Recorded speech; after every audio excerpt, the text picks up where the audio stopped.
Ahí estamos. Clase número 4, entonces, de Conociendo la Teología.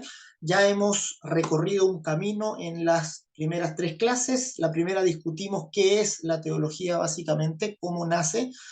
Después estuvimos mirando cómo la teología nos llega, ya las principales líneas, tendencias teológicas que hay desde que inicia la iglesia hasta el día de hoy, cómo la teología va cambiando también en sus énfasis, producto del mismo cambio cultural. Ya dijimos que la teología servía para traer la revelación de Cristo, que es una revelación que está fuera de este mundo, en términos que podamos comprender, y cómo la cultura y la forma de pensar del ser humano van cambiando a través del tiempo, necesitamos también tomar esta revelación y ponerla en palabras que la gente la pueda entender. Esa es la función principal de la teología bíblica, tomar el mensaje de la escritura y ponerlo en términos que puedan comprenderse en el tiempo y en el lugar donde se predica. Ya hoy día lamentablemente hay muchos que intentan o pretenden prescindir de la teología, dicen, no, yo creo en la Biblia, no creo en filosofías humanas, no creo en nada de eso, pero la verdad es que eso no se puede, o sea, no podemos nosotros evitar ya poseer dentro de nosotros ya ciertas filosofías o formas de pensar que vienen por el lugar donde nos encontramos y el tiempo en el que nacimos. Ya estamos nosotros, ya podríamos decir de alguna manera, formateados para pensar de cierta manera, tenemos herencias de formas de pensamiento y pensamos como pensamos porque tenemos tradiciones, tenemos filosofías y tenemos estructuras mentales, ¿ya? Que son distintas a las que habían en el primer siglo, son distintas a las que van a haber después en el futuro, y necesitamos comprender la revelación de Cristo en esos términos para que se nos haga comprensible. ¿Ya? Lamentablemente no podemos ser neutrales con respecto a eso. Nacimos en una sociedad, nacimos con una cultura y esa cultura está impregnada de cierta filosofía y no podemos nosotros, ¿verdad?, sacarnos eso para creer en blanco. ¿Ya? Eso no se puede. Los que pretenden decir, mira, yo solo creo en la Biblia, no creo o estoy libre de cualquier filosofía del mundo, eso no puede ser verdad. ¿Ya? Así que esa es la función teológica y hoy día vamos a comenzar viendo dos temas de la teología sistemática, ¿ya? Y vamos a ver la teología de Dios, ya vamos a hablar de Dios principalmente y qué es lo que la Biblia dice acerca de Dios como el ser eterno, de Dios como el ser creador, de Dios como el ser en tres personas, y vamos a hablar también de los siervos de Dios, que son los ángeles. Por lo general, también les dije la semana pasada, la angelología entra dentro de lo que es la teología propia. Teología propia es la teología de Dios, ya principalmente de cuando hablamos de Dios el Padre. Ya cuando hablamos de Dios como unidad, ya la teología toma el nombre de teología propia. Hay muchos temas en la teología sistemática, vamos a nombrar algunos para que hagamos, ya modo de introducción, y ver cuáles vamos a elegir para tocar, ¿ya? Estos son los temas principales que aparecen en cualquier libro de teología sistemática. La mayoría empieza con bibliología, que es, digamos, la teología de la Biblia, qué pensamos acerca de la Biblia, de su inspiración, etcétera. Luego viene la teología propia, que es la teología de Dios, entendiéndolo como Dios el Padre, entendiéndolo como Dios como unidad trascendente. La cristología se estudia también aparte como el estudio de Jesús, del Cristo, del Dios que se hace hombre, de sus obras, de su naturaleza. La neumatología es el estudio del Espíritu Santo, o qué es lo que la Biblia dice del Espíritu Santo. La antropología, ya que es el estudio del hombre, o cómo la Biblia, qué es lo que la Biblia dice acerca del hombre, de su naturaleza, de sus obras, de su destino eterno, de la muerte, etc. Todo eso entra dentro de la antropología. Ya la hamartiología es el estudio del pecado, ya del pecado original, del pecado de conducta, del pecado moral, etc. La soteriología es el estudio de la salvación, la angelología es el estudio de los ángeles, la eclesiología, el estudio de la iglesia, y la escatología, el estudio de las últimas cosas, y el estudio del futuro, del desenlace, de qué nos dice la Biblia con respecto al futuro. Y así que de todos estos temas, ya que toca la teología sistemática, recuerden que la teología sistemática aborda temas particulares y mira en toda la Biblia lo que la Biblia tiene que decir acerca de ese tema y trata de organizarlo y de que quede relativamente ordenado, ya comprensible, que tenga relación con los otros temas también. ¿Ya? Así que vamos a tratar, obviamente no tenemos el tiempo de ver todos esos temas, pero vamos a ver hoy la teología propia, la teología de Dios. Vamos a hablar acerca de Dios, lo que la Biblia dice acerca de Dios, incluyendo la angiología. Y la próxima semana vamos a hablar acerca del hombre. Ya vamos a ver el tema de la antropología, ya es decir, lo que la Biblia dice acerca del ser humano. Ya vamos a alcanzar a ver estos dos temas y solamente en base a estos dos temas vamos a mirar todo el panorama o todo lo que la narración de la salvación, ya lo que la Biblia nos muestra ya como punto principal de la salvación del hombre. Ya aquí le puse dos en las fotitos, dos teologías sistemáticas de las más conocidas el día de hoy o las más estudiadas en los seminarios hoy. Ya vamos a comenzar entonces hablando de Dios. Ya vamos a hablar acerca de el Dios único, vamos a hablar de cómo se revela Dios en la Escritura y vamos a comenzar con un pasaje que es muy interesante, muy trascendente. Ya es un pasaje muy importante, ya tan importante que cuando a Jesús le preguntaron cuál era el mandamiento más grande de toda la Biblia, Jesús citó este pasaje. ¿Ya? Este pasaje es conocido como el Shema. ¿Ya? Shema es la palabra para oír, ¿ya? En hebreo. Y este pasaje lo conocían los judíos como el Shema. Y dice, Deuteronomio 6:4, dice, oye Israel, Jehová nuestro Dios, Jehová uno es.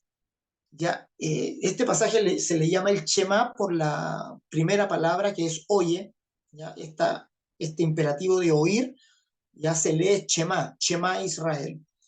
Y, y Jesús le dio importancia a este pasaje porque habla del Dios único, habla del Dios que es uno. En toda la Biblia se nos presenta a Dios como el ser único, ya como el Dios que es incomparable, como el Dios que no hay otros dioses como Él. La mayoría de las culturas en la Biblia son culturas politeístas, tienen varios dioses. Sin embargo, la cultura hebrea tenía esta particularidad de que eran monoteístas, ¿verdad? Creían en un solo Dios, en el Dios único. En Marcos 12:29 es el pasaje que les, ¿verdad? Que les dije.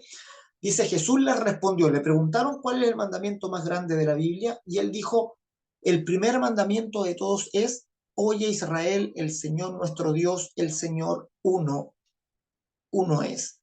Y todos esos pasajes que están ahí abajito también corroboran, ¿verdad?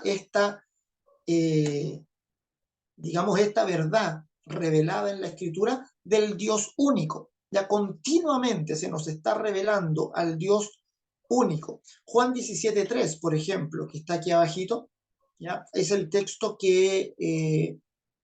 ¿verdad? Que dice, que habla acerca de la verdad, ¿verdad? Que habla acerca de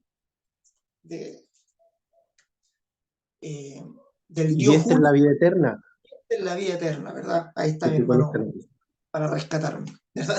Eso me había ido de la mente. Ya está en la vida eterna, que te conozcan a ti, el único Dios verdadero, ¿verdad? El único Dios verdadero y a Jesucristo a quien tú has enviado. Entonces el propio Jesús siempre, ¿verdad? Mostraba que Dios era único, el único Dios verdadero y a Jesucristo a quien tú has enviado. Ahora nos tenemos que preguntar qué significa que Dios sea único, ¿qué es que Dios sea único? ¿Qué implica que Dios sea único? ¿Ya? Que Dios sea único significan dos cosas, ya que vamos a comentarlas y que vamos a profundizarlas también.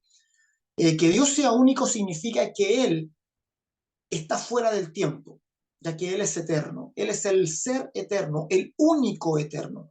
Ya Dios posee eternidad, lo que quiere decir que nunca ha sido creado.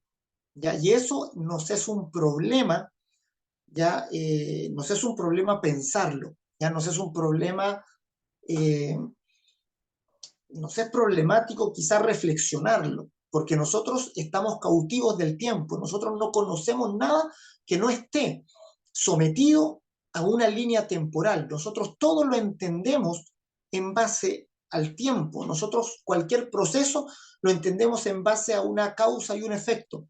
¿Ya? Por tanto, imaginarnos algo antes del tiempo es algo que simplemente no podemos.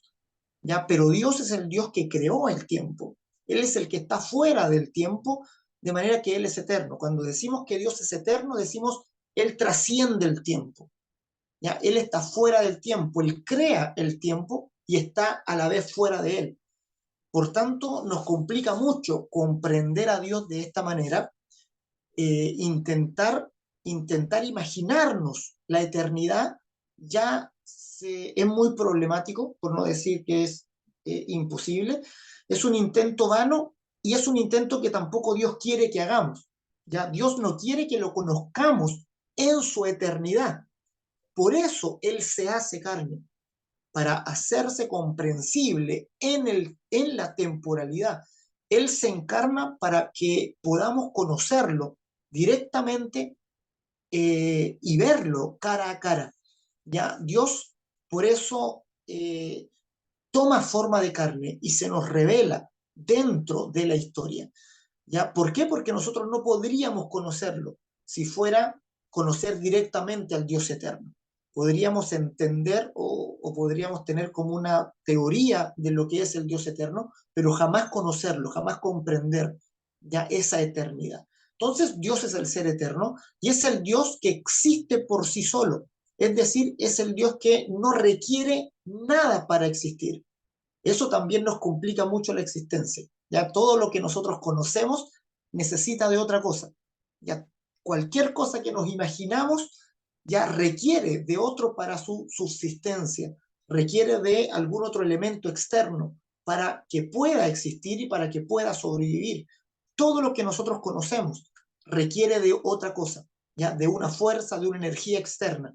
Pero Dios es el ser que no necesita nada para existir.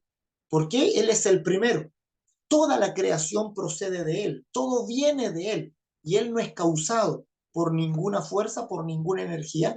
Él no requiere oxígeno para respirar, no requiere alimento para vivir, ¿verdad? No requiere de ninguna otra cosa externa a Él. ¿Ya? Entonces, como les digo, Dios, como se nos revela en la Escritura, se hace totalmente incomprensible a nuestras mentes. ¿Ya? Por lo tanto, necesitamos la revelación dentro de este tiempo, dentro de esta temporalidad, y esa es la misión de Cristo, venir a revelar al Padre. Y Jesús no nos viene a mostrar al Padre como mostrándonos a otro. Ya no nos dice, miren, así es Dios. Él dice, el que me ha visto a mí, ha visto al Padre. Es decir, Jesús se revela a sí mismo, ya se muestra a él mismo al mundo y luego dice, así como me ven que yo soy, así es el Padre. Ya, de tal manera que si me conocen a mí, entonces al Padre también ya lo han conocido. Ya, esa es la revelación de Dios en la persona de Cristo. Antes de Cristo, Dios también se reveló y se reveló por medio de sus ángeles. Ya lo vamos a ver más adelante. Entonces, Dios es único. Ya eso es lo que llevamos hasta aquí. Dios es único y eso significa que es eterno y que existe por sí solo. Pero la Biblia, como les dije antes, no se nos revela solo como el Dios único. Se nos revela como el ser creador. ¿Ya? Este Dios único, eterno, crea todas las cosas, ya forma, hace todas las cosas. Ya podemos tener aquí, no lo puse en la diapositiva, el pasaje de Colosenses, ya Colosenses 1 capítulo 15, ya no sé si alguien lo tiene por ahí para leerlo, Colosenses 1, pueda leer el 15 y el 16.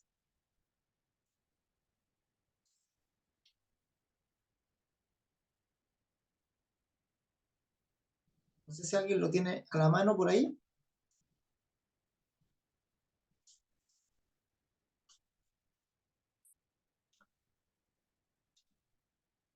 Alguno que no quede sin, solo con los pasajes que puse acá. Colosenses 1, 15 y 16. Ya anótenlo por ahí, ya que es un pasaje importante eh, para esto. Vamos a ver si podemos marcar aquí. No, ya no tengo cómo ponerlo ahí, ya solamente decirlo, ¿ya? Colosenses 1, 15 y 16. Dice que finalmente habla que Cristo es aquel que crea todas las cosas y dice, Él es el primogénito de toda la creación, ya de todas las cosas. En Él fueron creadas todas las cosas, visibles e invisibles, sean tronos, sean dominios, sean principados, sean potestades. Todo fue creado por medio de Él y para Él. Todo fue creado para Cristo, todo fue creado por medio de Cristo. Ya todas las cosas fueron creadas para el Señor. Ya eso es lo que nos está diciendo Colosenses capítulo 1, 15 y 16, que todo es creado para Cristo, todo es creado para Él. Y fíjense que ahí dice lo visible y lo invisible. Ya es decir, que hay una creación visible y hay una creación invisible. Ya hay una creación que vemos, ya que podemos percibir con los sentidos, esa es la creación visible, y tenemos también una creación invisible, ya algo que está fuera de nuestros sentidos, algo que nuestra vista no puede captar, algo que nuestros oídos no pueden escuchar, algo que está más allá de nuestros sentidos. Ya eso es lo que Pablo llama la creación invisible. Y parte de esa creación invisible son los cielos. Jesús fue, una vez que él muere, es sepultado, Cristo asciende a los cielos, ¿ya? Y Jesús nos habló de esos cielos como las moradas eternas. Él dijo, voy pues a preparar morada. Y cuando nos habló de preparar morada, nos habló de un lugar que no podemos ver, ¿ya? Un lugar al cual no tenemos acceso con los sentidos, ya no podemos mirarlo, no podemos oírlo, ya es un lugar que queda totalmente fuera de nuestra percepción. Y este lugar llamado cielo o las moradas eternas corresponde a esta creación invisible que Pablo hace alusión en Colosenses 1:15, ¿ya? La creación que Dios hace, que es anterior a la creación material de Génesis capítulo 1. Ya, de manera que podemos entender ya que la creación de Dios, en la creación de Dios tenemos tanto la creación invisible, que hablamos del mundo espiritual, aquí dice la creación arriba, y toda la creación Dios la hace dentro de sí mismo. Ya Dios no, no ocupa un espacio. ¿Ya? Cuando hablamos de que Dios es eterno y que Dios existe solo, estamos diciendo que Dios no está ocupando un espacio. Ya Dios está fuera del tiempo y fuera del espacio. Es decir, todo el espacio fue creado por Él. Podríamos decir, Dios hace un espacio dentro de sí mismo para contener a la creación. Ya por eso acá en este diagrama que tenemos aquí, todo esto blanco viene a ser la creación, ya todo lo que Dios ha creado, pero Dios lo crea dentro de sí, ya es decir, Dios no crea un espacio aparte de él, ya porque Dios mismo no está ocupando un espacio, Dios no está dentro de una caja, no está dentro de algún lugar, ya Dios es completamente, Él es, ya esencia, antes de la creación no había nada más, solo era Dios. Y Él hace un espacio en sí mismo y contiene la creación dentro de Él. Eso es lo que Pablo le dice a los atenienses cuando da su discurso en Hechos capítulo 17, le dice a los atenienses, porque en Él somos y en Él nos movemos. Está diciendo que dentro de Dios está la creación completamente contenida. Ya Dios es el ser que abre un espacio en sí mismo para poder contener a esta creación. Entonces tenemos la creación del cielo, tenemos lo que el apóstol Pablo llama el tercer cielo, que es el lugar de la diestra de Dios. Fíjense, el tercer cielo toma varios nombres en la Escritura. Toma el nombre de la diestra de Dios en Marcos 16, la diestra del poder de Dios en Mateo, la diestra del trono de Dios en Hebreos capítulo 12 y la diestra de la majestad en las alturas en Hebreos capítulo 1, verso 3.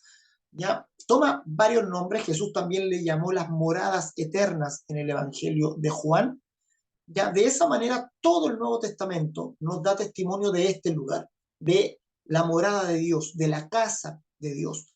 Ya, cuando hablamos de la casa de Dios nos referimos a ese lugar, al tercer cielo, a la diestra del trono de Dios, del trono de la majestad en las alturas. En el Antiguo Testamento se le dice casa de Dios al templo, ya, pero vamos a ver que es una figura temporal del verdadero templo, del verdadero tabernáculo que es el cielo, dice el autor de Hebreos. De manera que Dios tiene una sola casa, Dios tiene una habitación y esa habitación es el cielo, esa habitación es el tercer cielo que aparece aquí en este diagrama. Y dentro de ese tercer cielo, que es un lugar, digamos, inmenso, ya lo podemos saber por mirando nuestra creación, dentro de ese cielo grandioso, dentro de ese lugar de las moradas eternas, Dios ha creado también las tinieblas. Dios ha creado también lo que en el Antiguo Testamento se llama Seol y en el Antiguo Testamento se llama Hades. El Hades y el Seol son las tinieblas que Dios crea dentro, ya como una parte de esta creación.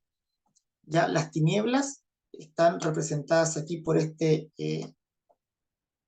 circulito gris, ¿ya? Que viene siendo el segundo cielo, que en términos científicos llamamos universo, que en la Biblia también toma varios nombres. Por ejemplo, las tinieblas en Génesis 1:2, las tinieblas estaban sobre la faz del abismo y dice, y el Espíritu de Dios se movía sobre la faz de las aguas.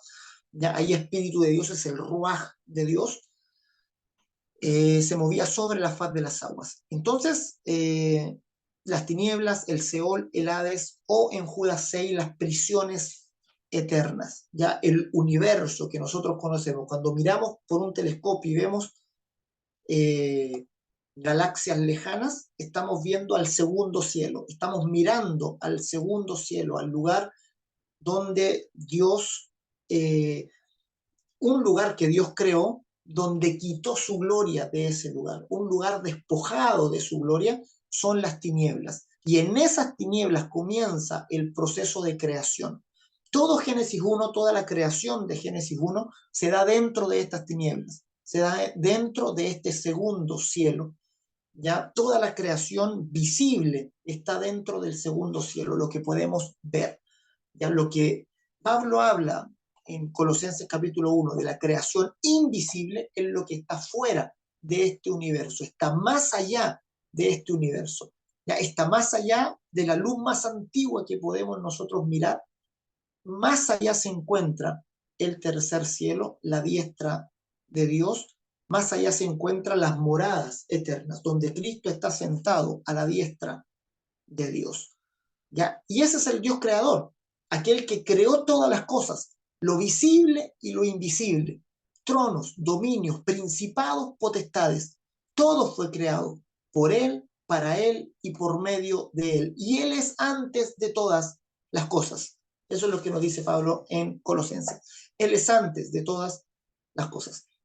Así que Cristo es coexistente con el Padre, es coexistente con Dios desde antes de la fundación, desde antes de la creación del mundo. Ya en algunas partes la Biblia tiene esta expresión, dice antes de la fundación del mundo, y esta expresión es importante porque nos habla de que hay cosas que ocurrieron antes de que el mundo fuera creado. Ya antes que este segundo cielo, que dentro de este segundo cielo se pusiera en orden el caos. Génesis 1 nos dice que había caos total, estaba todo desordenado y vacío, pero nos está hablando de este lugar, nos está hablando del segundo cielo, nos está hablando de las tinieblas creadas dentro, como una parte de toda la creación invisible de Dios. Así que es el ser creador, él crea los cielos. Pablo es quien habla del tercer cielo, y obviamente si habla del tercero es porque hay un segundo y un primer cielo. Ya este primer cielo viene a ser el cielo donde vuelan las aves, ya es nuestra atmósfera. Ya el segundo cielo viene a ser el universo y el tercer cielo viene a ser estas moradas eternas, ya la morada de Dios, la diestra de Dios, o la derecha de Dios, donde Cristo fue a sentarse luego de la resurrección, ya tomando una posición de reposo, una posición de descanso eterna, y desde ese lugar donde Él está en el cielo, ha de venir nuevamente y ha de entrar nuevamente aquí a la creación visible, ya en su retorno, en su segunda venida. Entonces, primero, ya vamos recapitulando, Dios es único, ¿ya? Y que sea único significa que es eterno y que Él existe por sí solo. En segundo lugar, Dios es el Dios creador, aquel que crea lo visible y lo invisible, aquel que creó el tercer cielo y dentro de ese tercer cielo creó las tinieblas, ya donde finalmente se produce la creación de Génesis capítulo 1. Él es el ser creador. También la escritura nos dice que Dios es el ser trino, el ser que es en tres personas. La revelación de Dios como Trinidad se nos viene a dar en el Nuevo Testamento. Y eso lo tenemos que tener claro, ya porque algunos tienden a buscar a Cristo o a buscar al Espíritu Santo en el Antiguo Testamento, pero toda la revelación del Antiguo Pacto, Dios es único y Dios es una persona. Dios se revela como una persona, como el Señor, y vamos a ver que se revela mediante el ángel del Señor. Pero Dios no se revela en tres en el Antiguo Testamento, aunque hay ciertas alusiones que nos pueden hacer entender que hay más de uno en Dios. Ya, por ejemplo, el mismo Génesis, cuando Dios dice, hagamos al hombre a nuestra imagen, conforme a nuestra semejanza, está hablando en plural, hagamos, y en ese sentido nos da a entender como que parece que hay una pluralidad en la unidad, parece que hay más de uno. Ya luego, ¿verdad? Más adelante también hay pasajes, por ejemplo, cuando David dice, dijo el Señor a mi Señor, siéntate a mi diestra. Hay pasajes, el Salmos también dice cuál es su nombre, hablando de Dios, y el nombre de su Hijo, si lo sabes, donde se habla directamente del Hijo de Dios.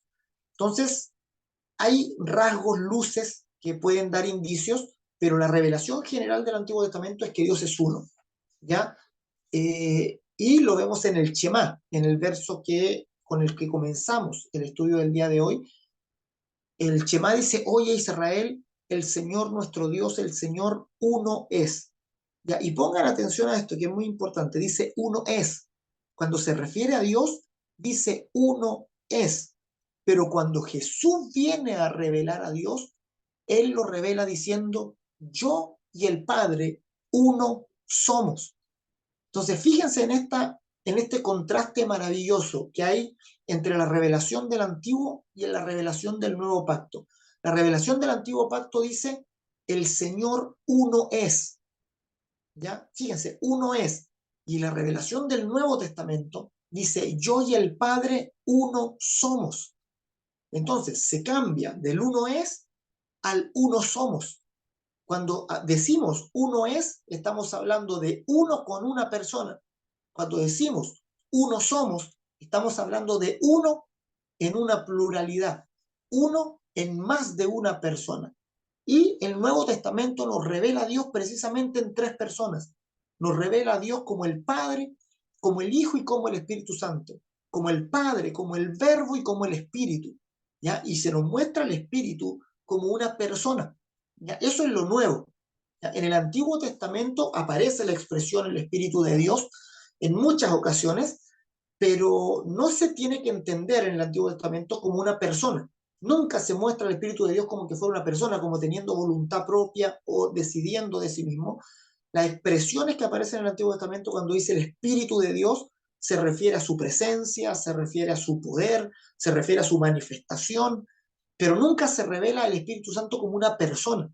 Ya es Jesús quien nos revela que el Espíritu Santo es una persona y le da un nombre propio, le llama el defensor, el paracleto, el espíritu de verdad, ¿ya? El cual el mundo no puede conocer, dice Jesús. ¿Ya? El mundo no le ve ni le conoce, pero ese espíritu de verdad, el cual el Padre enviará en mi nombre, dice el Señor, Él les revelará todas las cosas. Él les contará, dice, lo que escuchará, dice, lo que yo hablo con el Padre y lo dará a conocer. Es decir, lo muestra como una persona que escucha, como una persona que habla, como una persona que decide, como una persona que siente. El apóstol Pablo dice, y no contristen al Espíritu de Dios que les fue dado.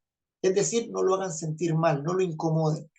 Ya finalmente es la revelación del Espíritu Santo, ya del Espíritu de Dios como una persona. Eso no está en el Antiguo Testamento, pero sí muy claramente en la revelación de Cristo al final de su ministerio y en el libro de los Hechos también ya abundantes referencias al Espíritu Santo, ya como aquel que guía, que dirige, como aquel que le muestra a la iglesia por dónde tiene que ir, como aquel que aparta a Bernabé y a Saulo para la obra del ministerio, dice, apartó el Espíritu a Bernabé y a Saulo.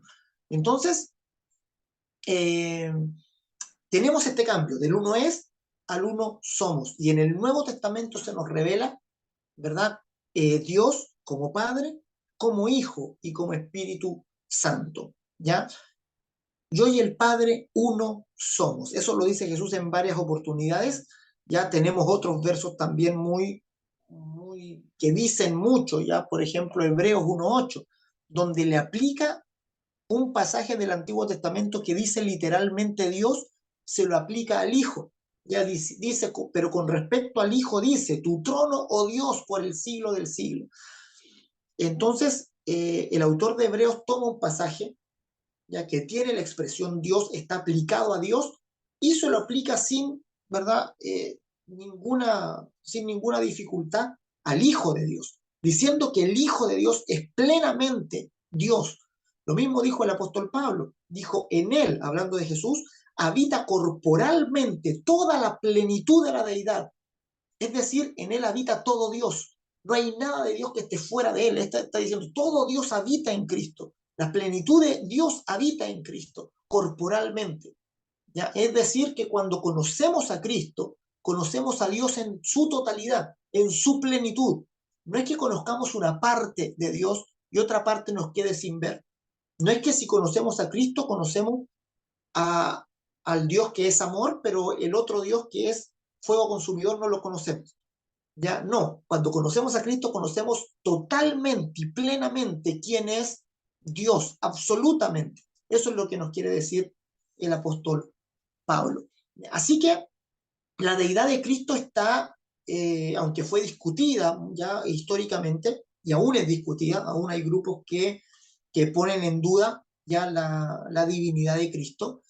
En el concilio de Nicea, que se dio por ahí por el año 320 y algo, se discutió el tema de la deidad de Cristo porque había un grupo que eran los seguidores de Arrio, se les llamaban los arrianos, eh, que ellos decían que Cristo fue la primera creación de Dios, pero que Cristo no era Dios, sino que fue la primera creación de Dios. Y los arrianos eran un grupo dentro del cristianismo primitivo. Ya habían varias facciones del cristianismo primitivo y una eran los arrianos. Y en el concilio de Nicea se discutió, ya entre todos los obispos que fueron de todas las iglesias, se discutió el tema ampliamente y finalmente todo el sistema de Arrio quedó relegado y ganó el trinitarismo, digámoslo así. De ahí que se expone el escudo de la Trinidad, ¿verdad? Se empezaron a hacer imágenes acerca de la Trinidad, etc. Eh, pero la enseñanza de Arrio quedó y queda hasta el día de hoy. Ya la enseñanza de Arrio o el concepto de Arrio de Cristo todavía hoy se plasma en los testigos de Jehová. Ya los testigos de Jehová siguen diciendo el día de hoy que Cristo es la primera creación de Dios, pero que no es Dios en sí mismo. ¿Ya? Entonces, ellos atacan a los que piensan o a los que creen en la divinidad de Cristo un poco con el argumento del hombre de paja. ¿Ya? El argumento del hombre de paja es caricaturizar el argumento contrario para poder atacarlo. Entonces los testigos de Jehová siempre dicen que nosotros los evangélicos decimos que Cristo es igual a Dios Padre. Y entonces claramente ellos nos van a mostrar varios textos que niegan eso. Jesús dijo, el Padre es más grande que yo. Entonces, ellos dicen que los evangélicos dicen que Cristo es igual a Dios Padre y claramente eso ellos lo destruyen con la Biblia. Pero nosotros no estamos diciendo que Cristo es igual a Dios el Padre. Ya estamos diciendo eso, la falacia del espantapájaro, dice ahí, ¿verdad, José? Que es levantar, ¿verdad?, una caricatura del argumento contrario que sea fácil de atacar. ¿Ya? Y eso es, incluso hay una atalaya, me acuerdo, que tiene como título, ¿es Cristo igual al Dios único? Entonces, claramente no, y nosotros no decimos eso. Nosotros no estamos diciendo que Cristo sea igual al Padre, ¿ya? Porque hay algunos que sí lo dicen, ya los unitarios ya dicen que una persona que se manifiesta en distintos modos, por eso a los unitarios también le llaman los modalistas, porque dicen que Dios es una persona, pero que se manifiesta como Padre, como Hijo o como Espíritu Santo. Y sin embargo, si miramos el Nuevo Testamento, vemos claramente que se hace diferencia entre las tres personas. Las tres personas no son una persona, las tres personas son tres personas, ya que se distinguen totalmente, pero que obran siempre unidas, ya que son inseparables. Son tres personas que tienen tres voluntades, tres formas de sentir, que se aman ya entre sí, pero que se distinguen totalmente. Ya el Padre es el Padre eterno, siempre fue Padre. Y si Él siempre fue Padre es porque siempre estuvo el Hijo junto a Él y porque siempre el Espíritu Santo también estuvo junto a ellos. ¿Ya? Las tres personas de Dios siempre han estado con Dios, pero obviamente esa revelación viene con Jesucristo, no está dada antes en el antiguo pacto. ¿Ya? Les dejo un versículo para que tengan cuidado, ya que es primera de Juan 5:7. Ya este verso, por lo general los creyentes lo encuentran los defensores de la Trinidad lo encuentran como muy explícito, entonces tratan de ocuparlo cuando tratan de enseñar sobre la Trinidad o tratan de ocuparlo cuando discuten ya con alguien acerca de este tema, ya porque primera de Juan 5:7, si ustedes lo leen en la Reina Valera, dice, porque tres son los que dan testimonio en el cielo, el Padre, el Verbo y el Espíritu Santo, y estos tres son uno, ¿ya? Pero esto cambia un poco si lo leemos, por ejemplo, en la nueva versión internacional. Ya, si lo leemos en la nueva versión internacional, ya los invito a que vayan y lo revisen en la NBI, no aparece este verso. ¿Ya? Este verso es conocido como la coma joánica o la coma joanina, y es un texto bien complicado porque se tenía en algunos manuscritos que aparecieron en el siglo IV, aparecía esta expresión, pero cuando aparecieron manuscritos más antiguos, en ninguno de los manuscritos más antiguos estaba. Entonces, cuando lamentablemente este texto quedó fijo en la Vulgata de San Jerónimo. ¿Ya? Para aquellos que estuvieron en el primer módulo, ¿se acuerdan que la Vulgata de San Jerónimo fue la versión oficial en toda la Edad Media? Fue la versión que, digamos, se divinizó en ese tiempo, que incluso estaba prohibido traducirla a otros idiomas, y en la Vulgata de San Jerónimo quedó esta que se llama coma joánica, que hoy se sabe que no estaba en los originales. ¿ya? Es decir, este pasaje, 1 de Juan 5:7, no estaba en el original que escribió el autor, en el autógrafo. Ya fue una nota que se puso al margen ya de los manuscritos, y con el tiempo esta, digamos, expresión que se puso al margen se introdujo dentro del texto, ¿ya? En la versión NTV dice, por tanto, son tres los testigos, ¿sí? ¿Así dice? Ya no sé si alguien lo puede leer en alguna, si alguien tiene una versión por ahí, la NBI o la misma NTV. Ricky, si tú la tienes, no sé si la puedes leer. No sé si puedes abrir el micrófono ahí donde estás.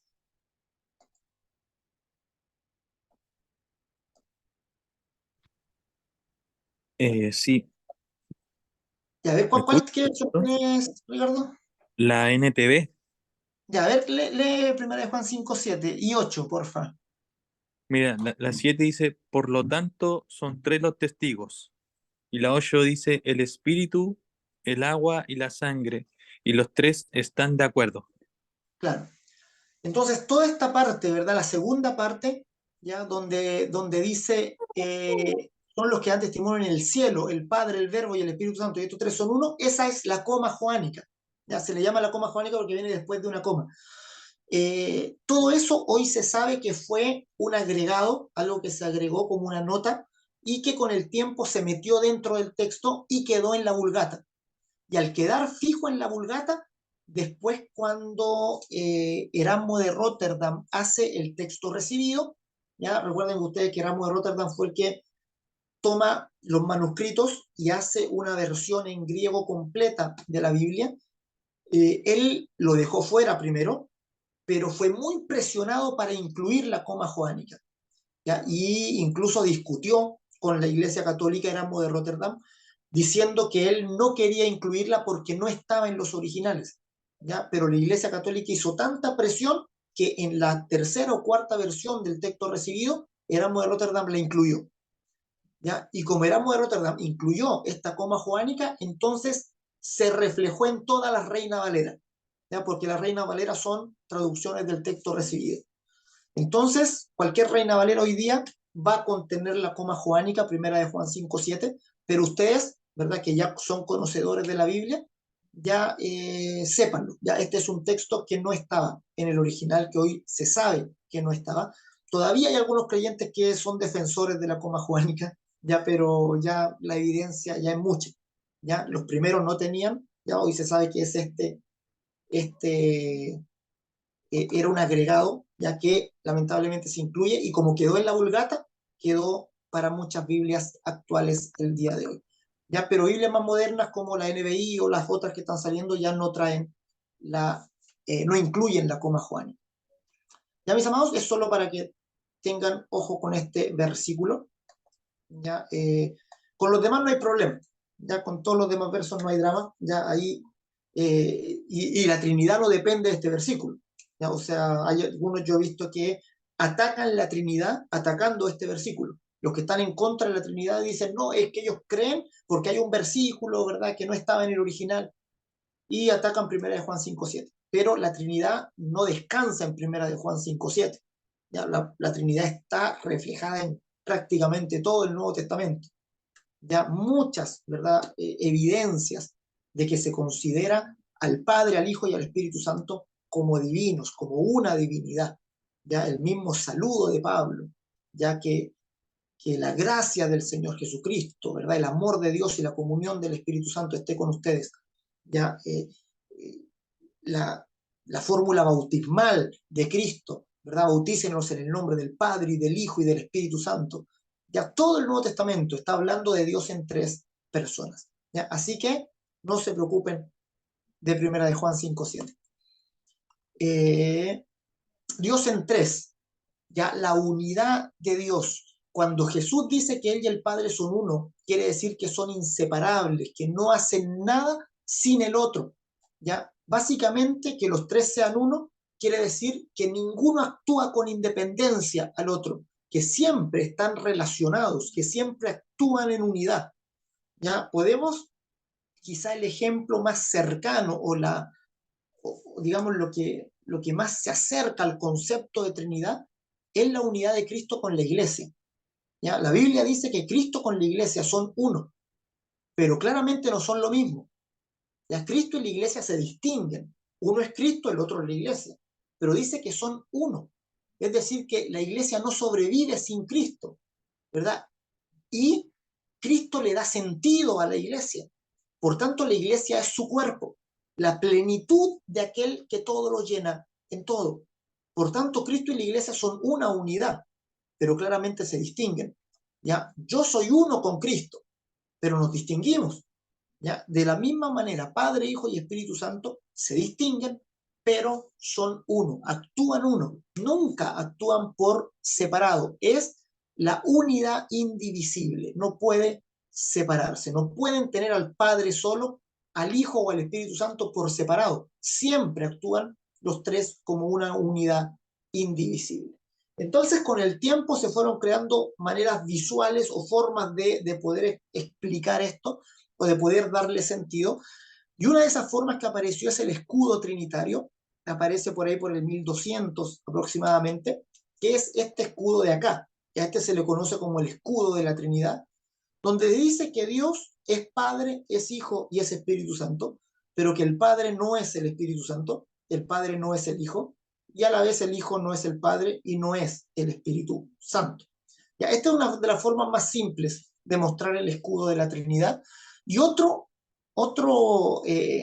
figura que se empezó a usar mucho en el cristianismo después del avivamiento celta, por ahí en el siglo XIX, es precisamente este símbolo. Aquí era un símbolo celta antiguo que se conoce como triquetra, ¿ya? Que son como tres cosas unidas, ¿verdad? Con un círculo al medio. Aquí aparece como con un corazón al medio, ¿ya? El que puse yo acá. Está un poco modificado, pero el original es con un círculo al medio.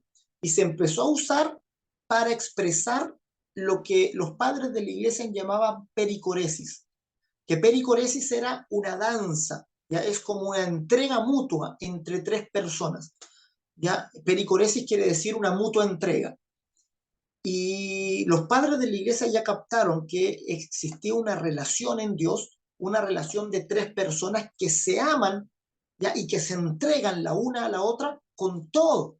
Es decir, es una relación de amor entre el Padre, el Hijo y el Espíritu Santo, que es una relación eterna, que viene antes del tiempo y que permanece hasta el día de hoy. Es una relación de amor entre tres personas, a eso le llamaron pericoresis. Y a veces se ha usado la triquetra aquí como para mostrar o visualizar esta relación entre tres personas.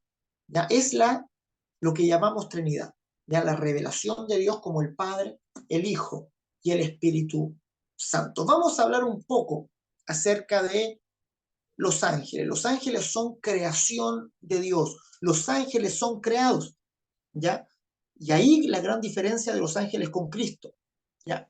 Diferenciamos totalmente a los ángeles de Cristo. Cristo no es un ángel, como lo proponen sí los testigos de Jehová. Proponen que Cristo es el propio ángel Miguel, ¿verdad? Que vino al mundo y se encarnó.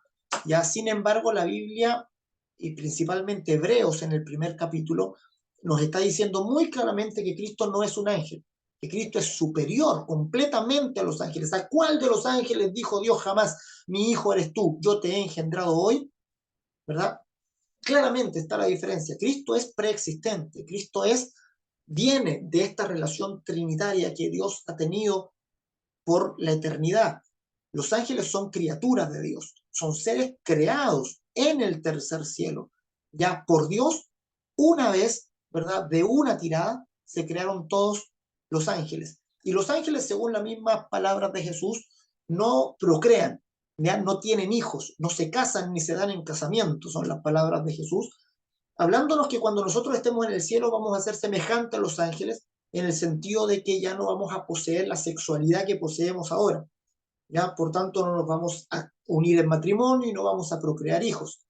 ¿Ya? ¿Cómo lo hacemos ahora? Ahora, como tenemos mortalidad, como morimos, necesitamos procrear para que se mantenga la raza humana en la tierra, pero allá ya no será necesario, ¿ya? Y Jesús dice, serán semejantes a los ángeles, ya que no se casan ni se dan en casamiento. Ya los ángeles son seres creados, la escritura les llama ministros, es decir, ayudadores, servidores, y por naturaleza sirven a Dios obedeciendo sus órdenes. Ahí hay algunos textos que nos hablan acerca de los ángeles, y el más relevante es quizá el último, Hebreos 1:14, ya que aparece ahí, si lo podemos leer, dice, no son todos espíritus ministradores, fíjense, espíritus que vienen a brindar ayuda, ya son espíritus que vienen a ayudar, a brindar ayuda. Dice, enviados para servicio a favor de los que serán herederos de la salvación. Esto es maravilloso, vienen para ayudarnos, vienen para servirnos, esa es la expresión, vienen para ponerse a disposición de los creyentes. Ya esa es la función de los ángeles en el Nuevo Testamento. No es la misma función que tenían en el Antiguo. Ya aquí están los ángeles que nombra la Biblia. La Biblia llama por nombre solamente a 4 ángeles. Ya no hay más nombres de ángeles. Hay algunos apócrifos que nombran a otros ángeles, ya, pero los libros canónicos nombran solamente a estos 4. Gabriel, que es el que anuncia a Jesús, el que anuncia a Juan el Bautista, siempre Gabriel está anunciando algo. Ya es el que viene en el libro de Daniel, el que viene a revelarle, a traer la revelación a Daniel. Tenemos a Miguel, ya a Miguel anda siempre peleando, Miguel siempre es el de la lucha, el de la pelea, el del ejército de Jehová. Y luego tenemos a 2 ángeles especiales que se nombran en la Biblia. El primero es Luciel, ya que Lucifer es el nombre latino del hebreo Luciel, y Luciel significa el que porta luz, ya el que trae luz, y ese nombre propio lo tomamos del texto de Isaías, que la Reina Valera lo traduce como lucero. Ya dice, ¿cómo caíste, oh lucero, hijo de la mañana, tú que fuiste cortado por tierra? Ya, esa palabra lucero, ya que es un nombre propio, ya se latinizó luego como Lucifer, ya, que viene haciendo este ángel que se revela en los cielos, ya, el ángel caído. Y el otro ángel especial es el ángel del Señor, ya, o el ángel de Jehová. Y es un ángel que también ha traído mucha discusión, eh, digamos, de distintas posiciones con respecto a quién es el ángel del Señor, porque vamos a ver que es una figura muy particular en la escritura, ya muy distinta a los demás ángeles. Pero estos son los 4 que nombra la Biblia, además habla de millares de ángeles. Ya el mismo Jesús, ¿se acuerdan cuando le dice a Pedro, Pedro, ¿no crees que si yo orara el Padre no me enviaría más de 12 legiones de ángeles? Luego habla en el retorno del Señor que Él va a venir con sus millares de millares. Es decir, los ángeles son muchos en cantidad, pero por nombre se nombran solamente a estos 4, se identifican solamente a estos 4. En el Antiguo Testamento los ángeles mediaron la ley, es decir, administraron la ley, ¿ya? Es decir, brindaban las bendiciones de la ley y ejecutaban los juicios de la ley. Guiaron y protegieron al pueblo de Israel, ¿verdad? Recuerden ustedes que el ángel del Señor se le aparece a Moisés en la zarza ardiendo en el monte, lo llama, luego es el ángel del Señor quien con mano poderosa saca a Israel de Egipto, los hace pasar por el medio del mar, los acompaña en columna de nube y fuego. Los ángeles se presentaron también en forma humana, ya en Génesis capítulo 18 hay 3 hombres que se aparecen a Abraham, y dice, y uno de ellos era el ángel del Señor. Ya se le aparecen 3 hombres, y 2 de ellos van a destruir Sodoma y Gomorra, y el ángel del Señor se quedó con Abraham. ¿Ya? Y en ese capítulo al ángel de Jehová se le llama literalmente Jehová.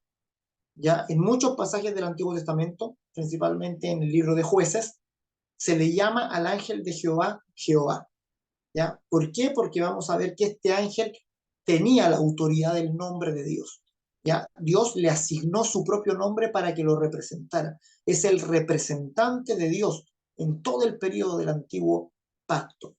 ¿Ya? Y los ángeles administraban las bendiciones y las maldiciones de la ley. ¿Ya? Los ángeles tenían esa función en el Antiguo Testamento, eran, como decíamos el domingo en la predicación, los protagonistas del Antiguo Testamento, eran el poder de Dios. Cuando se habla de poder de Dios en el Antiguo Testamento, la Biblia está hablando de ángeles. ¿Ya? En el Nuevo Testamento, a ver, déjenme ver aquí. Ya, en el Nuevo Testamento vienen como ya lo dijimos antes, vienen a servir, vienen para servicio a favor de los que van a ser herederos de la salvación. Ya vamos a ver de los ángeles algunos especiales, como el ángel del Señor. El ángel del Señor es inusual, ¿por qué? Porque es el único ángel que demanda respeto. Es decir, ¿se acuerdan? Le dice a Moisés, Moisés, quítate el calzado de tus pies porque el lugar donde te encuentras es santo. O sea, es el único ángel que demanda respeto. ¿Ya? Ningún ángel hace eso, incluso el ángel que le está mostrando la revelación del Apocalipsis, ¿ya? A Juan. Juan se quiere arrodillar ante él. Y el ángel le dice, no, no, no, no, no te arrodilles, levántate. ¿Por qué? Porque yo soy un servidor como tú. A Dios debes adorar. Sin embargo, el ángel del Señor exige respeto, ¿ya? Y exige reverencia. Y eso no lo hace ningún otro ángel jamás. Es un ángel que ejecuta juicios. ¿Ya? En Génesis 19 lo vemos trayendo el juicio sobre Sodoma y sobre Gomorra. ¿Ya? Tampoco no aparece nunca más un ángel que ejecute juicios y habla en nombre de Dios. ¿Ya? Lo más particular del ángel del Señor es que habla como si fuera Dios. Dice, yo te saqué con mano poderosa de la tierra de Egipto, y habla como si fuera Dios. ¿Ya? Esto lo podemos entender mirando el texto de Éxodo 23-21, nos dice que el nombre de Dios estará en ese ángel, por lo tanto, este ángel sería el representante y el embajador de Dios en el mundo. Ya han habido distintas posiciones con respecto al ángel del Señor. ¿Ya? Hay algunos que han dicho que el ángel del Señor son apariciones de Cristo antes de la encarnación, por ejemplo, ¿ya? Para explicar un poco esta autoridad que tiene. Entonces han dicho, no, todas las partes donde dice ángel del Señor es Cristo revelado en el Antiguo Testamento, en el sentido de que apareció Cristo antes de venir con cuerpo. ¿Ya? Pero esto es bastante extraño, no hay base ninguna en el Nuevo Testamento para afirmar ya que sean apariciones de Jesús antes de su primera venida. De hecho, serían como venidas de Cristo antes de su venida, ¿ya? Lo cual sería bastante extraño, no hay nada como para afirmar eso. Ya la Biblia dice ángel del Señor y debemos entenderlo como un ángel del Señor, ya no como Cristo, ya no identificarlo con Jesús. Ya hay otros que han explicado esto como una teofanía, es decir, han dicho la figura del ángel del Señor es Dios mostrándose en forma de ángel. ¿Ya? Es decir, es el propio Dios que se está manifestando dentro de la creación. ¿Ya? Pero esto también es una explicación que podríamos decir está de más, ya no hay por qué, digamos, pensar eso, es solo por el conflicto de la autoridad que tiene este ángel especial, como para no exaltar mucho a un ángel, ¿ya? Por eso se trata de dar otra explicación. ¿Ya? Sin embargo, no hay que intentar otra explicación, el ángel del Señor es un ángel, y es un ángel que es particular porque recibe de Dios la autoridad de representarlo, y es el que representa a Dios en todo el Antiguo Testamento. En una ocasión los papás de Gedeón le dicen al ángel del Señor, le dicen, dinos tu nombre, dinos cuál es tu nombre. Y el ángel del Señor le responde, ¿por qué quieren saber mi nombre, que es un nombre admirable? Es decir, el propio ángel sabe que el nombre que él porta es un nombre admirable. Y la palabra admirable es parte del propio nombre de Dios. Él será llamado admirable, consejero, Dios fuerte, príncipe de paz. Entonces, el ángel del Señor sabe la autoridad y la gloria del nombre que porta, del nombre que trae. Y es un ángel que se revela en el Antiguo Testamento, pero que su función dura hasta la venida de Cristo. ¿Ya? Una vez Jesús viene, ya no se habla más del ángel del Señor, ya no aparece más el ángel del Señor en ningún pasaje del Nuevo Testamento. Por tanto, entendemos la función del ángel del Señor era solo hasta la venida de Cristo, ya solo hasta su advenimiento.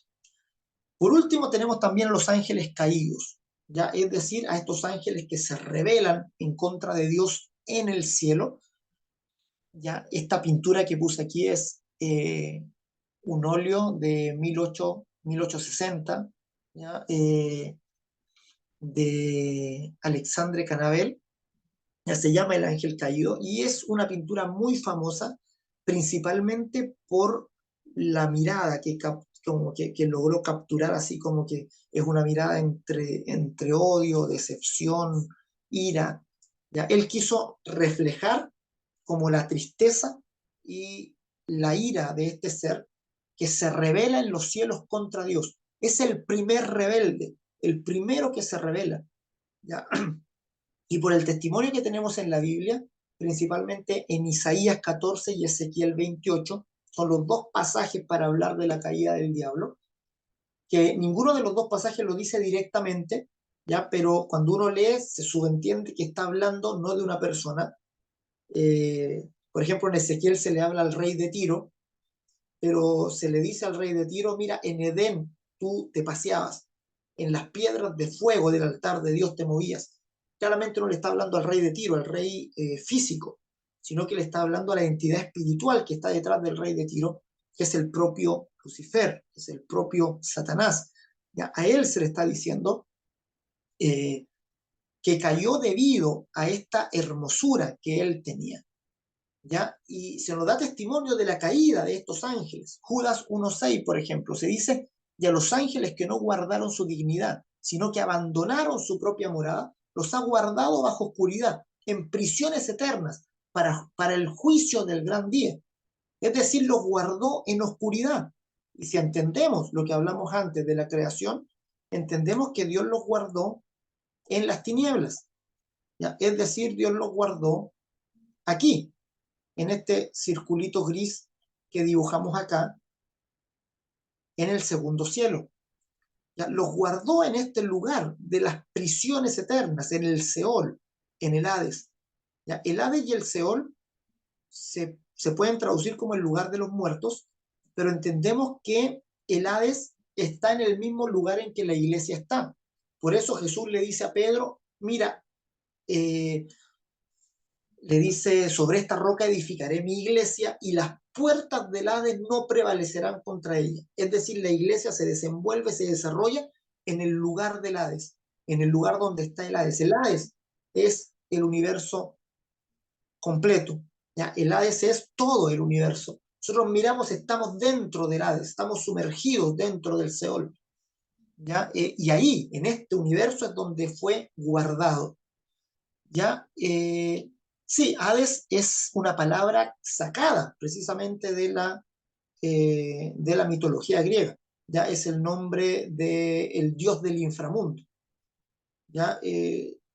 ¿Verdad? Cuando hablamos de teología también dijimos eso, ¿verdad? Los autores bíblicos tomaron palabras de la cultura para resignificarlas, para darles un sentido ya nuevo. ¿Ya? Es el caso de la palabra Zoé, por ejemplo, que es la palabra vida, y los creyentes la usaron para hablar de la vida eterna, de la vida de Cristo, de una vida superior, eterna, gloriosa, es el Zoé. ¿Ya? Lo mismo la palabra Hades, ¿ya? Que es la palabra que tenía el dios del inframundo, era un dios, ¿ya? En la mitología griega, y el cristianismo tomó esta palabra y la resignificó para darle traducción a una palabra hebrea que era muy parecida, que era Seol. Entonces, cuando todas las partes, digamos, en la Septuaginta donde habla de Seol, se traduce como Hades, ¿ya? Y quedó dentro de una palabra, como una palabra bíblica, digamos, ¿ya? El Hades.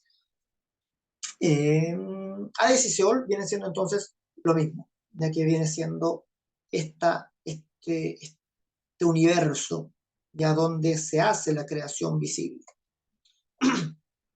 Otro texto, segunda de Pedro 2:4, dice, porque si Dios no perdona a los ángeles que pecaron, sino que arrojándolos al infierno, Ya, esta palabra infierno también hay que ponerle ojo, ¿ya?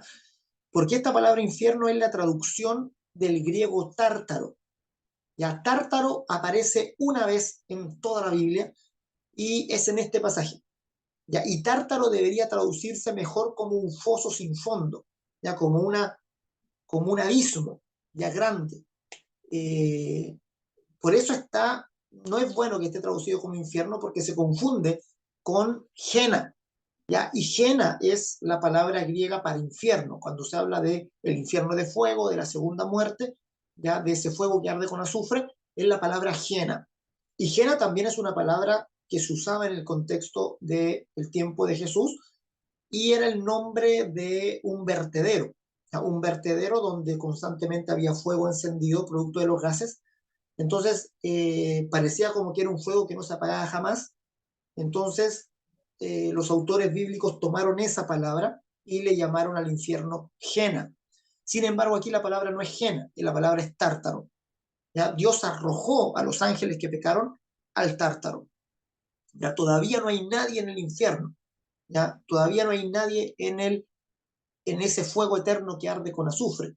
¿Ya? El Apocalipsis nos cuenta que los primeros en ir a ese fuego eterno serán el falso profeta, la bestia y el falso profeta, que van a ser arrojados ahí, y luego Satanás con todas sus huestes van a ser también arrojados al lago de fuego que arde con azufre, que es la segunda muerte, se nos dice ahí en el libro de Apocalipsis. Pero aquí no los mandó al infierno al tiro.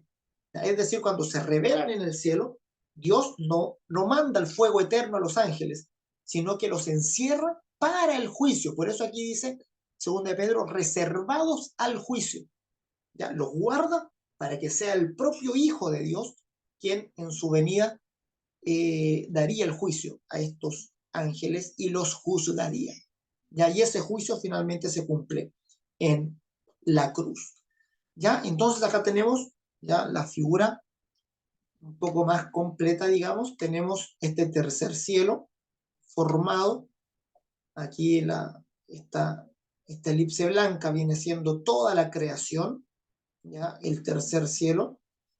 Y acá entonces fueron enviados Lucifer y sus ángeles dentro de la oscuridad, dentro de las tinieblas, y podemos entender el pasaje de Génesis 1.3, ya que también les comenté anteriormente, cuando la escritura dice eh, que las tinieblas estaban sobre la faz del abismo y el Espíritu de Dios se movía sobre la faz de las aguas. Se nos dice que el Espíritu de Dios se movía, pero ahí la expresión el Espíritu de Dios hay que poner atención porque, como les dije, es el Ruach Elohim. Y Ruach Elohim puede traducirse como viento de Dios, como Espíritu de Dios, como ángel de Dios. ¿Ya? Incluso algunas traducciones le ponen, y el viento de Dios revoloteaba, ¿ya? Alrededor de las aguas. ¿Ya? Lo más probable es que no esté haciendo alusión este texto al Espíritu Santo, como muchas veces lo entendemos, ¿verdad? Hay una canción que dice, eh, en el principio el Espíritu de Dios se movía sobre las aguas, pero ahora, ¿verdad? Se está moviendo dentro de mi corazón, ya como haciendo la conexión de este Ruach Elohim del principio con la persona del Espíritu Santo. Pero ya dijimos que en todo el Antiguo Testamento la expresión Espíritu Santo se refería más a la presencia de Dios que a la persona del Espíritu Santo. La persona del Espíritu Santo es recién presentada por Jesús en el capítulo 14 de Juan. Él nos dice que el Espíritu de Dios es una persona, que es el Paracleto, el Espíritu de verdad. ¿Ya? Así que lo más probable es que este Ruach Elohim del principio ya no sea el Espíritu Santo como lo entendemos, sino que sean ángeles. ¿Ya? Y si la referencia efectivamente es a los ángeles en Génesis 1.3, entonces tendríamos a las tinieblas rodeada por un muro de ángeles. ¿Ya? Y esto es muy, digamos, muy interesante porque es la misma figura que vemos después en el huerto de Edén. En el huerto de Edén está Edén y cuando Adán y Eva son sacados de Edén, dice que Dios pone a una espada de fuego, una espada que revoloteaba en torno al árbol de la vida y que pone a ángeles en el huerto. Es decir, una vez más, ¿dónde está la presencia de Dios? El hombre pecador fuera y un muro de ángeles. Y este muro de ángeles se vuelve a replicar después en el tabernáculo. ¿Ya? En el mobiliario del tabernáculo estaba el lugar santísimo y el lugar santo, y en medio del lugar santo y del lugar santísimo había una cortina con querubines bordados. Y una vez más se vuelve a presentar la figura de Dios santo, el hombre pecador, apartado por un muro de ángeles. Ya que es lo mismo que tenemos aquí. Lucifer es echado a las tinieblas y hay un muro de ángeles que lo separa de Dios. Ya hay ángeles que no le permiten la entrada nuevamente a estar en la presencia de Dios. Ya por eso ya dejamos esa figura ahí como para tratar de comprender, y es aquí dentro, ya dentro de estas tinieblas, donde comienza la creación de Génesis 1, donde comienzan a ser creados en esos 6 días, ¿verdad? La luz natural, ¿verdad? Se crea, se hace la expansión en medio de las aguas, se retrae el agua que quedó debajo, ya, debajo de la expansión, se retrae para que aparezca lo seco. En el cuarto día aparecen todos los astros en el cielo, la luna, el sol, las estrellas. Finalmente aparecen los animales en el mar, en el cielo, aparecen los animales de la tierra el día 6 y finalmente el ser humano. Ya aquí dentro, donde ya estaba Satanás y sus ángeles, ahí mismo, en ese lugar es creado el ser humano. Y por eso cuando está el huerto de Edén, Satanás ya está ahí, ¿ya? Y se mete mediante la serpiente al huerto para tentar a Eva. Entonces, aquí ya está Satanás, está Lucifer dentro de estas tinieblas cuando la tierra es formada y cuando aparece el hombre, cuando aparece el ser humano. Entonces, la próxima semana lo que vamos a hacer es hablar del hombre, precisamente. Ya vamos a ver, hoy día vimos aspectos de la teología propia, de la teología de Dios y aspectos de la angelología. Próxima semana vamos a ver aspectos de la antropología. Vamos a mirar a Dios surgiendo en estas tinieblas, perdón, al hombre surgiendo en estas tinieblas, ¿ya? Y al hombre desarrollándose para finalmente convertirse en el ser espiritual que Dios utiliza para traer a Cristo, para traer a su Hijo a este mundo y para darse a conocer a la creación mediante su Hijo. ¿Ya? El ser humano tiene un valor muy importante en la voluntad de Dios, en lo que Dios quiere hacer, y Dios ama a este ser humano. Entonces, mis amados, próxima semana, hasta aquí vamos a dejar el día de hoy. Próxima semana, entonces, vamos a hablar de la antropología bíblica, vamos a mirar al ser humano. Y la última clase, vamos a tomar todo lo que hemos aprendido para tratar de hacer una narración completa de toda la Biblia. Ya es,